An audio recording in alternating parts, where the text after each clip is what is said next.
Yeah, we're doing it. Hey there, AP people. So this is my last big presentation on AP political stuff. So I'm just going to cover it in 4 parts. Each of these parts are going to be, I don't know, half an hour long or so, whatever a normal class period is. So let's get right down to it and defeat the Huns. All right. First of all, how does political stuff work within the United States? Well, here it is. In the United States, we've got electoral districts. We've got one electoral district per every roughly 70 or 700,000 people. Each electoral district gets to send one representative to Congress to make laws on their behalf of the people who elected them.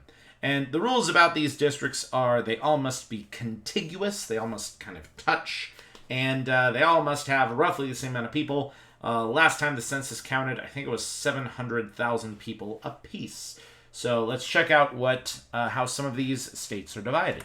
So as you can see here, Tennessee has 9 electoral districts. So 9 times 7 is 6,300,000 people. That sounds about right for Tennessee. And if you notice, the city of Memphis is basically one district. So Memphis has roughly 700,000 people. Nashville is its whole district, so that has roughly 700,000 people. Chattanooga has less than 700,000 people, but its district flows all the way up here. I hope you notice some of these districts look kind of weird, like they're just not very geometrically sound, and I'll explain why that is later in this presentation. And here's Pennsylvania, and if you'll notice, some of these geography of Pennsylvania is super duper wacky. The city of Philadelphia has 1, 2, 3, 4, 5, maybe 6, 7 kind of districts in it, so it shows you that Philadelphia is a pretty darn big city, so they get more representation at the federal level. And then here's Nevada. This is an old map of Nevada, actually. We have 6 districts now because people keep moving to Nevada, so we've got to redraw and reassign these districts, which is pretty cool. But in the past, it was only 4 districts. And so yeah, Vegas was its own district, but then South Vegas, Henderson was a district, and North Vegas and like all of central Nevada was also a district as well. South Carolina, they've got districts too. And if you'll notice, some of these districts even cross county lines. So why would they do that? Put half of Aiken County with District 2 and half with District 3? I'll explain that logic later. So first of all, how do we redraw and reassign these voting districts?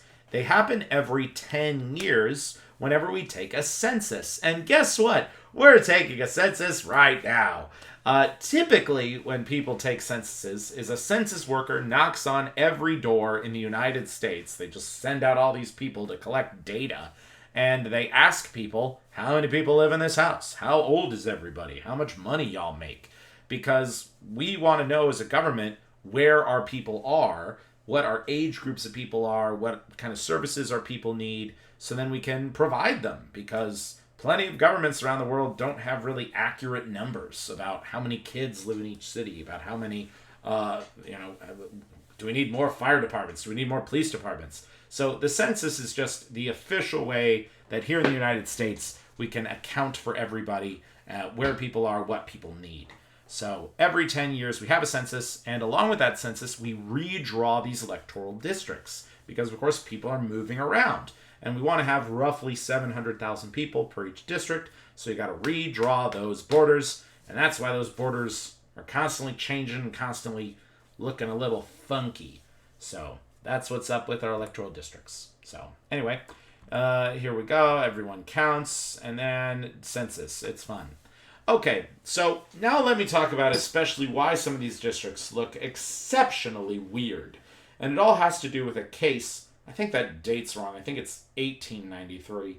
A case called Shaw versus Reno and the concept of gerrymandering. Well, so when a census happens, they say, all right, more people have moved to this part of the state, less people are in this part of the state. You have to redraw the electoral boundaries.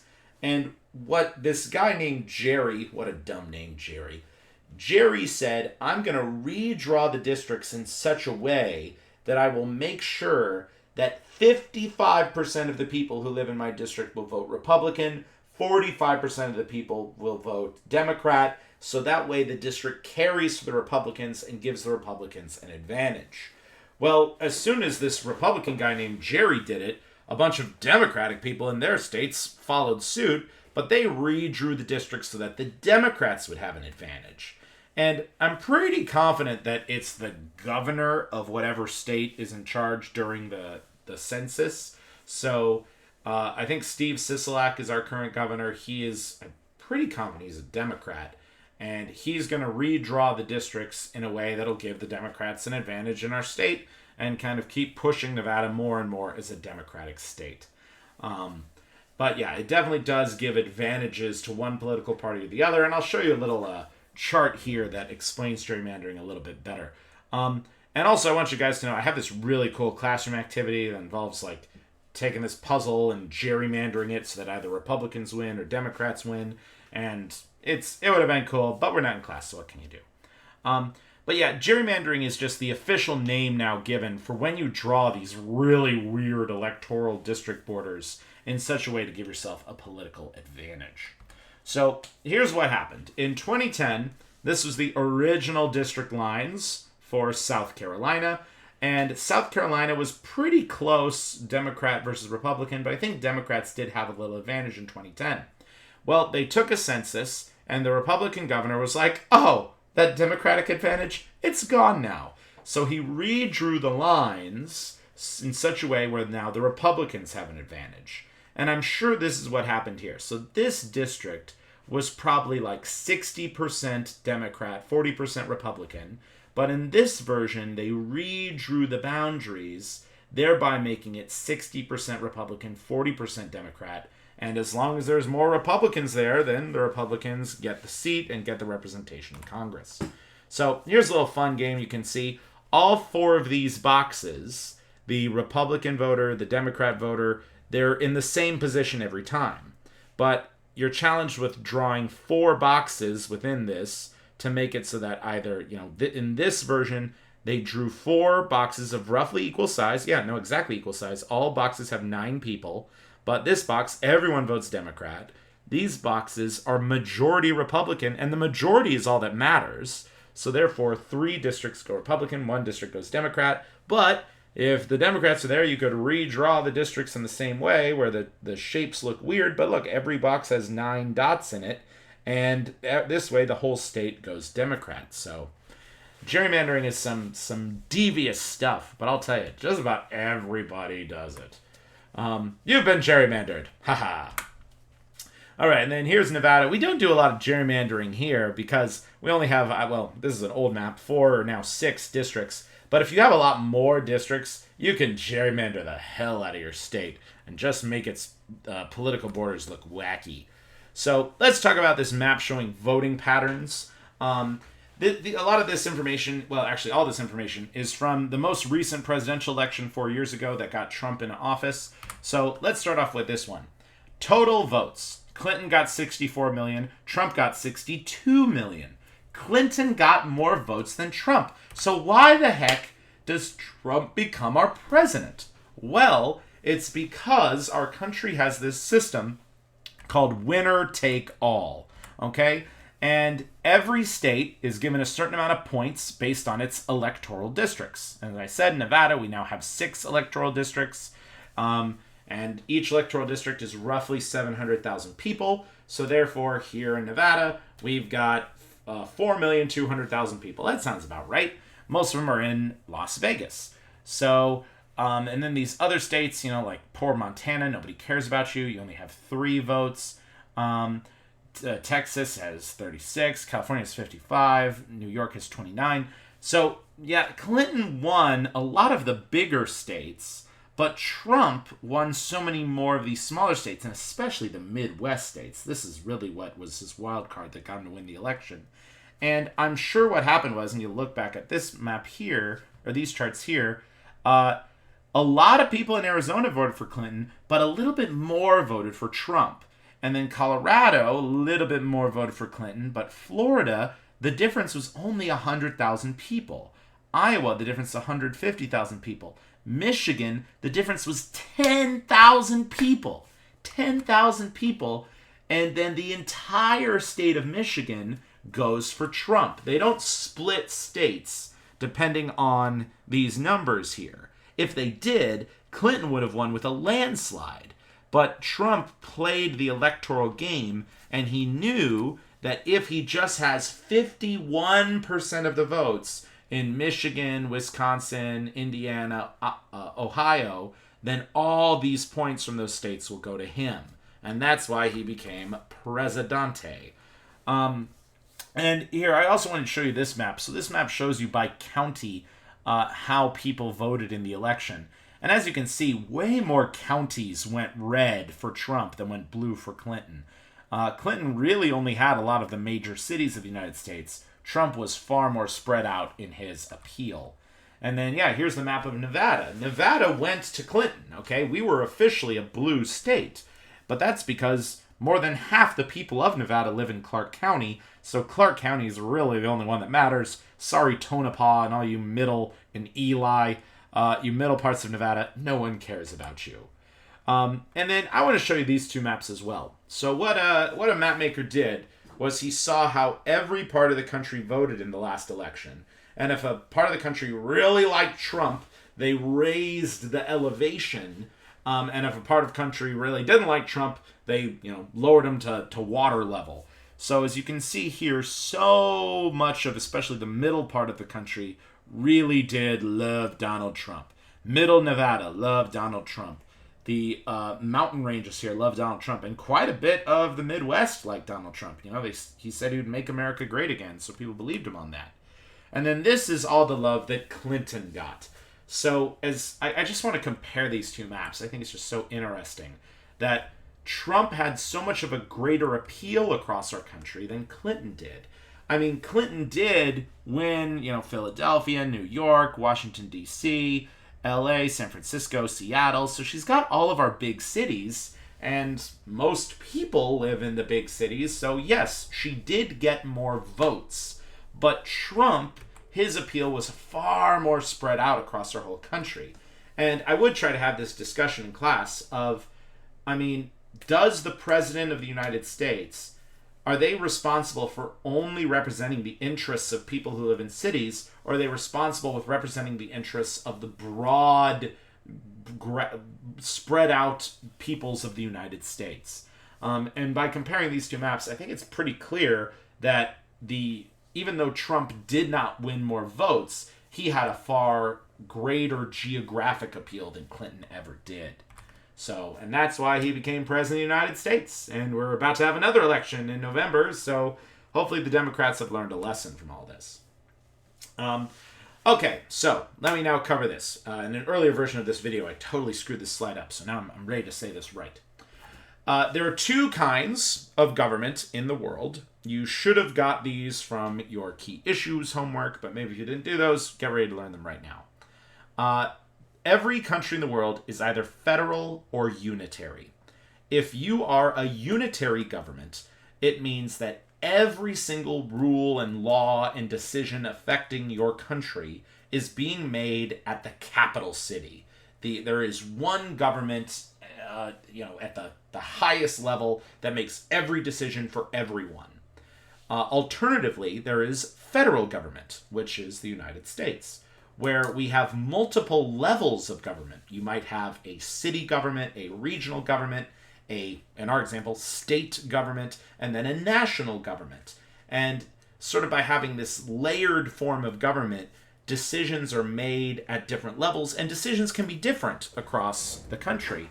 For example, China is a unitary government, and when the outbreak started in Wuhan for the coronavirus, they shut down pretty much the whole country, and those decisions were being made in Beijing. But now that the coronavirus is affecting the United States, each governor of each state is given permission to sort of make different choices about how their state's going to respond to it. Trump can make some decisions at the federal level, especially regarding international flights and stuff we do with other countries. But as far as how your decisions are made locally, that's responsible to your state level government, not Trump's federal level government. Okay, so now let me talk about how these states can be sort of divided. So if you have a federal government, you divide your country into what are called states. And yes, states is another word for countries as well. I know it's confusing, but we are the United States of America, and there are states in Mexico. I know like Chihuahua and Sinaloa, those are states within Mexico's federal government.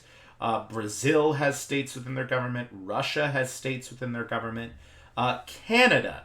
Canada, you are so confusing because you call your divided regions of Canada, what are they? New Brunswick, Nova Scotia, is Yukon Territory one of them? I'm pretty sure it is. Alberta. Those are Canadian provinces, but as far as this class is concerned, those are Canadian states. They have used the incorrect terminology, okay? Because provinces only exist inside of unitary governments. So China is a unitary government. China has what? Hubei province and Xinjiang province. But those provinces, they're just sort of name only. There's no provincial level government in any part of China that has any serious say. And the other important thing is this too. So China does have semi-autonomous regions. So there might be some decisions that the people of Xinjiang can make or the people of Tibet can make. But I guarantee you this.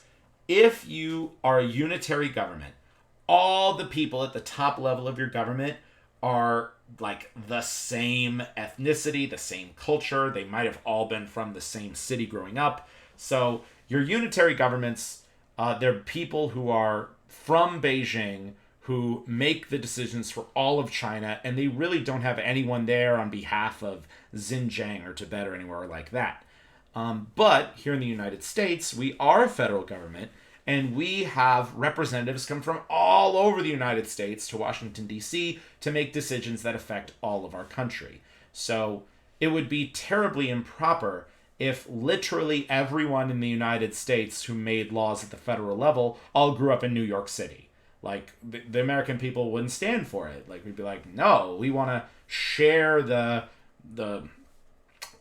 government making functions with everyone in our country, not just have only the rich city folk do the decisions for us.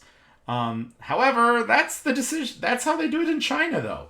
Just about everybody in China's parliament here grew up in Beijing, and they make decisions for the whole dang country. So China has some serious political problems that they need to work themselves out for. All right, cool. I think I've covered just about this whole slide. If you have any questions on this, please let me know. All right, let's check it out. So these are countries around the world that have unitary governments. I will tell you this. If you are a nation state, you absolutely have a unitary government. There's no reason to go federal. If you're a geographically larger country, it makes a whole lot more sense that you go federal, so you can spread the decision-making process out to the different peoples of your country, and maybe they have a lot of different cultural vibes to them, so you might give them some more political power. So, yeah, and for the most part, if your country has many different ethnic groups, go federal. If you are one people, one culture, one country, go unitary. It's just easier. Like, let's look at Japan for an example. Everybody in Japan is Shinto, Buddhist. They all speak the same language. I don't think a person in Kyushu would really care if a person in Tokyo made their laws for them. The people of Japan are super fine. South Korea, same thing. They are an absolute nation state. But in China, though, the Uyghurs of Xinjiang, they're not happy with the decisions Beijing makes on their behalf. And then quite a few of these African countries, they have, different cultural groups living within them. They're upset with each other that all the decisions of the Congo are made in Kinshasa and they're not spread out around the entirety of the country of Congo. It's going to make some conflict. It'll make some problems. Philippines, you've also kind of screwed up here too. You should have been a federal government, because I know that some of these smaller islands down here, people are not Roman Catholic Christian. They're going to get pissed off if all their decisions are made in Manila. Okay, now here's the federal governments of the world. Now, I'm going to argue that in almost every case, it's probably just better to be federal. I think it's a superior form of government. Well, maybe because it's Americans' form of government and I'm biased, but whatever. And yeah, the federal governments of the world, we know in the United States that people in Alaska and Hawaii are going to have their own unique issues, so let them make decisions that affect them, but we'll just make only the top tier decisions in DC rather than make every decision in Washington, DC. Russia's the same way. I think it would have been really hard for them to make all the decisions in Moscow affecting the people living way over here in the Asian side of Russia. So Russia is a federal government, broken apart, all that fun stuff. Also, randomly enough, Germany is a federal government.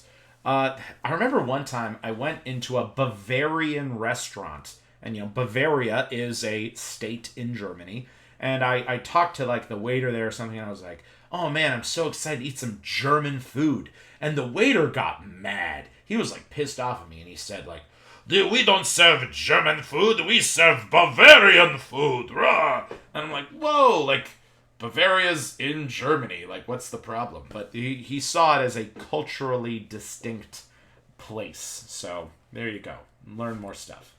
All right, here's our federal government in the United States. Here we are having our Congress in Washington, D.C. All these people are representing all those electoral districts all around the country. 700,000 people apiece. 6 of these people are from Nevada. And this is how we make laws and make decisions that affect the whole country. It's federal government. I approve of it. And then, randomly enough, the United Kingdom is not a federal government, even though their country is called the United Kingdom. So, it's basically, it shouldn't be called the United Kingdom. It should be called the English make all the choices. And it's true, because here's the Parliament building of the United Kingdom. This is their government, and probably 80% of these people are ethnically English, born and raised in London, went to all these fancy colleges, and people in Northern Ireland, Scotland, and Wales, they're not really represented to the same degree, so they feel really left out, and they're like, what the hell?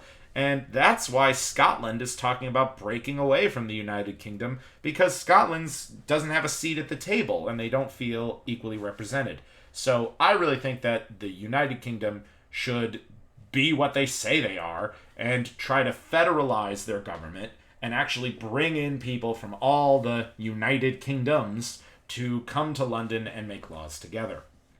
All right, and then here's the Beijing Parliament, the Communist Party of China's. See, they got their hammer and sickle right there. So here's the big government building in Beijing, and literally every person in this room is probably Han Chinese, born and raised in Beijing or Shanghai. They all speak Mandarin. People that are from the Cantonese parts of China, they're probably really left out. No Uyghurs are represented here. Probably no Tibetans are represented here. So it's also, I think, an ineffective form of government, because you're just going to promote disunity if you don't bring in those other groups within your country and allow them to make decisions as well. And then, here's the federal government of Germany. Even though you might think, Mr. Brown, everyone in Germany speaks German, right? They're all kind of the same. No, actually, Germany is not an example of a nation state because of my Bavaria example earlier. But also, Germany is actually one of the most ethnically diverse countries in Europe. I think like 20% of Germany are people of Turkish descent. So Germany's getting around. They've got a whole lot of people represented there, so they made it a federal government, so they could kind of share the governmental expectations and not make every single decision in Berlin. So good job, Germany. That really isn't said a lot in a social studies class, but good job, Germany.